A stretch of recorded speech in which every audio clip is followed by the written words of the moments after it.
Episode 6. Will you enter his rest or repeat Israel's rebellion? Title: Your disobedience is no different than theirs, and God will judge it. Hebrews 4:6, 9, 11. Seeing therefore it remaineth that some must enter therein, there remaineth therefore a Sabbath-keeping to the people of God. Let us labor therefore to enter into that rest, lest any man fall after the same example of unbelief. This isn't a warning for ancient Israel. This is a direct, urgent warning for you. Hebrews 4 is not merely a call to spiritual peace. It is a divine alarm sounding to every professed believer today. God's rest still remains. God expects obedience, and God will judge rebellion, just as he judged Israel. We are told the same gospel was preached to us and to them, Hebrews 4:2. And just like them, we are being tested.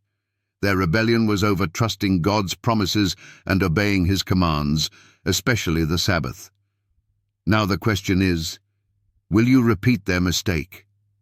Lie number 17. Keeping the Sabbath is legalism. Truth. That lie was invented by lawless theologians who love tradition more than truth.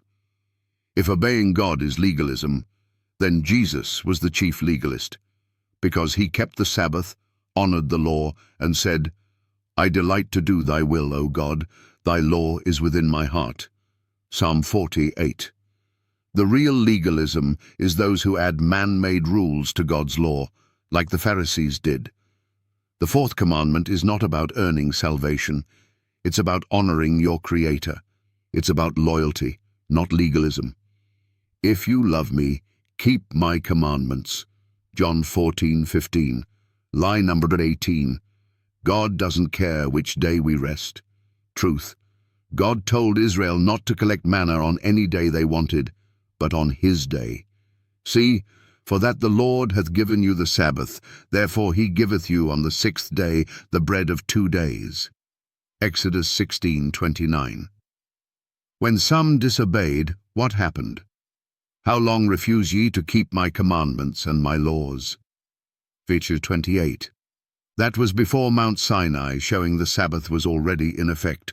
God does care which day, because only one day was blessed, sanctified, and commanded, the seventh day.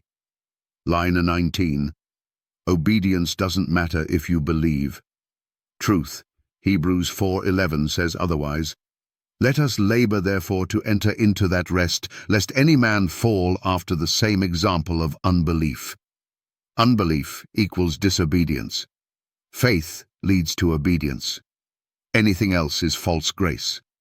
Jesus warned in Matthew 7:21.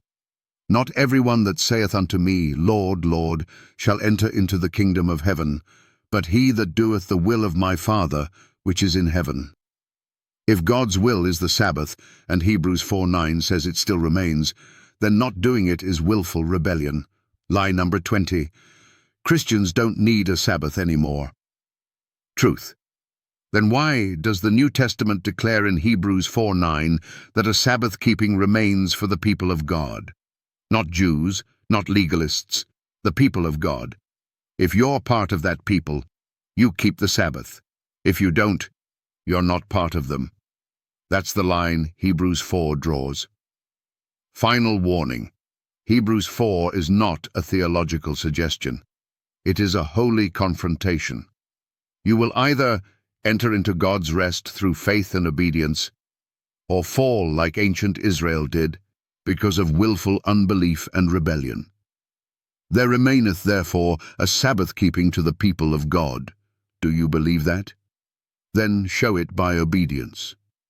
Hebrews 4:9, the verse that destroys Sunday worship. 6.